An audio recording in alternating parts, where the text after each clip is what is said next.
Hello. This is a subject that sorely needs to be discussed, and I swear to God, I know there's not a single YouTube photography channel that talks about this. Incredibly important. Let's talk about like amateur notions of photography and then professional notions of photography. And let's talk about the really key important one here on the bottom left of the lighting triangle. And we're talking about compression. I hate iPads. I mean, I really do hate iPads.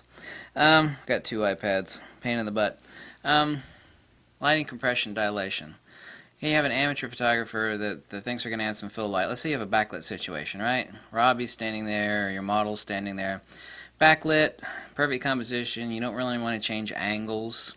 You know, the composition is what it's like. This is perfect. Background's perfect. Only problem is the lighting. Let's add some fill flash. Okay, so that's elementary photography. What we're doing then is we're compressing the dynamic range between, so we got 7 stops of difference. So I mean, it's like 3 p.m. and it's just bright as piss in the background. Okay, we got 5 stops, 6 stops of separation between the backlit subject whose front is in the dark, and that's no bueno. Well, I'm going to add some fill flash, so that's good. So then what we've done was we've compressed it from say 5 stops to 2 or 3 stops. Or we could even make it even, depending on how much light we add. That's one thing. What can we do above that? What about dynamic range compression? What about dynamic range dilation? What do you mean? Lighting, dilation, lighting, compression. Okay, so we know we have elementary photography where we can actually add some fill flash. Then it's like, oh, well, it looks like a snapshot. Exactly, it looks like a snapshot. You've added some fill flash, now your subject's perfectly illuminated. That's the problem. What about dynamic range compression? Well, I thought I did compress the dynamic range by adding some fill flash. No, what you did is you add some fill flash so your background would stay here and your subject illumination would come closer. Now we have to think on a different level of dynamic range compression and isolation. We have to think about isolation, isolating out the subject from the background at whatever level we want. Well, we can't control the lighting back there, 20 miles away of, say, the desert landscape. Well, sure we can. And of course, this is the great magic of a leaf shutter, but we're not going to talk about leaf shutter since most people don't have a leaf shutter camera. X100T, you got to get one of those. I know it's a fixed lens camera. Or the X70, for example. What could you do? Well, there's these neat little dials on your camera called sync speed. I know you can't go above your sync speed, obviously so, unless you have a high-speed sync capability. You stop down your aperture. What I can do is I can make that 3 p.m. crappy light look like, 7 a.m. morning light or late evening light. I'm going to actually drop the lighting, or I could blow it out. Say my subject is backlit, and obviously so backlit, it's really bright in the back. So I want to blow it out a little bit. So what I'm going to do is I'm not going to blow the speculars. Not going to blow my ambient by raising up 2 or 3 stops and going beyond the dynamic range of my camera. But there's different forms of bokeh. It's like, well, I'm going to stop down to f8. Yeah, but what I'm going to do is I could go in the other direction. My subject is still backlit. I could actually bring my subject dynamic range closer. Then I could actually create compression by blowing out my ambient, my background, by overexposing it by a couple stops, but not to the point of blowing it out, and create a special type of bokeh, and then add subject illumination to the sufficient level, not blowing it out, obviously, proper color saturation on my subject. Okay. What about subject isolation? Backlit subject versus evenly lit subject. Okay, now we got a different scenario. We have even light falling on the subject and the background, the dynamic range between the subject and the background. Let's say it's the same, or let's say it's only a stop. What could I do there? I could stop down, I could still, that drops everything. Now we have the subject and the background at basically the same reflectance value. Most people don't have a light meter. A lot of people don't even believe in a light meter, but a light meter is necessary for any sort of studio strobe work and really speed light work, because your camera does not have an incident light meter in it. It only has a reflectance light meter. What if they're both even? How do I get subject separation when they're both basically at the same dynamic range? Obviously, adding fill flash is only going to raise my subject and blow that person, say the model, out. You know, I can't control the lighting in the background. Sure you can. Once again, you can drop everything, which of course drops your subject into the dirt, but then you raise your subject up again. How do you do that? Raise it to the maximum sync speed or whatever you feel is necessary as far as shutter.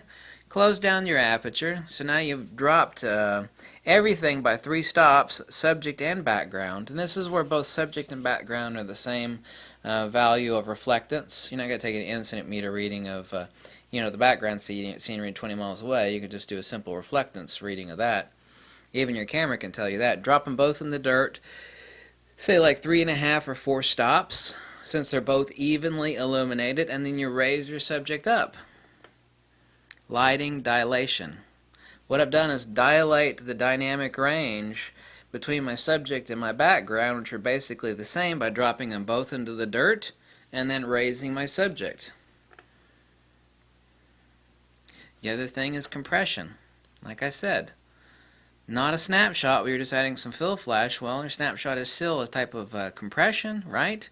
And this is where you have your subject versus your background. 5 stops difference. Background's really, really bright. Your subject is backlit.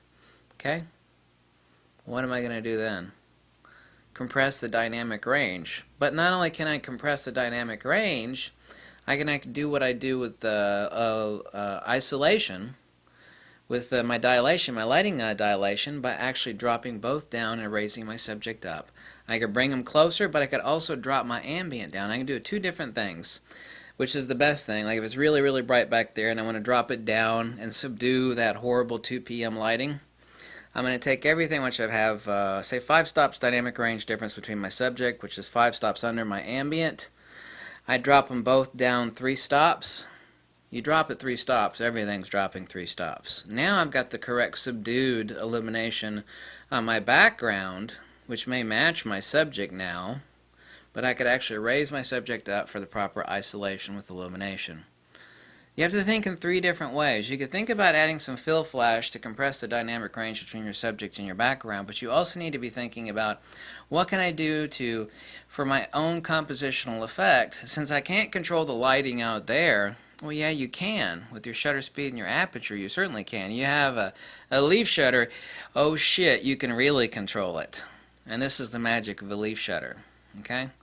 With any conventional focal plane shutter, you have to drop everything into the dirt and raise your subject up as far as its illumination value.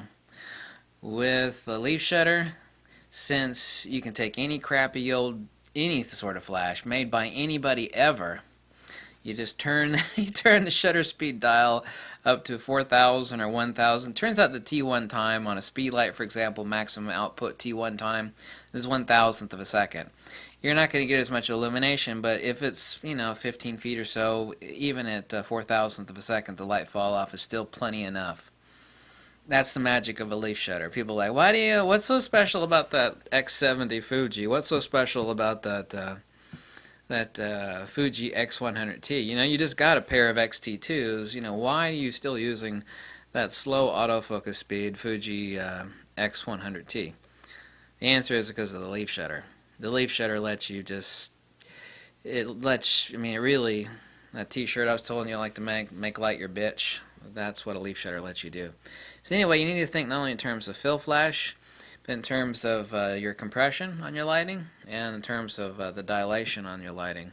That lets you think in terms of not what is there, but what is potentially there, because that's always what separates out anybody else. Like, oh my god, this lighting sucks, my subject is backlit. The first thought of a common idiot is like, I'll add some fill flash. Yeah, but is that all you could do? Well, now it's correctly exposed, but the background is still, wah. It's too much. All you do is just add some fill flash. I tell you what, why don't you drop everything into the dirt by stopping your camera down, stick it in manly mode, i.e. manual, stop everything down. It's like, well, now everything is black. The background is there, but it's darker. The subject is totally pitch black. So what? Who gives a shit? I'm going to compress it. Compress the dynamic range and control my ambient lighting. Lighting compression. Or lighting dilation. I can actually raise, use an ND filter, depends on what you want to do. Raise the illumination stop and a half, as long as it doesn't go beyond the specular dynamic range of your camera. That way you could actually blow out the background with actually, not literally blow out the background, but blow it out as far as making it a lot brighter, softer, if that's the effect that you want to go for. Well, what about total subject dilation between your subject and your ambient? I'm going to drop them both in the dirt and then just raise up my subject. With that flash and or studio strobe, especially with the leaf shutter, but just with that flash or studio strobe and your aperture dial and your sync speed, you're able to compress or you're able to dilate the dynamic range between your subject and your background such that under what you think are bad lighting conditions, I mean, as I say, when someone hands you lemons, you make lemonade out of it, and it's about seeing what is potentially there. It's like, I know I can drop my background 3 stops, and then I'll raise my subject since it also got 3 stops, because there's no camera out there that says, that lets you just drop only the ambient. It drops everything. Whenever you drop or raise, it drops everything in the picture. But then I'm able to take my subject out and separate it, either dilate it or compress it relative to my ambient, i.e. my background. So, I hope I made that simple. It's actually a lot simpler, a lot more simple than I made it out to be. I know sometimes I'm usually a little verbose. That's totally my fault. Thanks for watching. Catch you later, bye.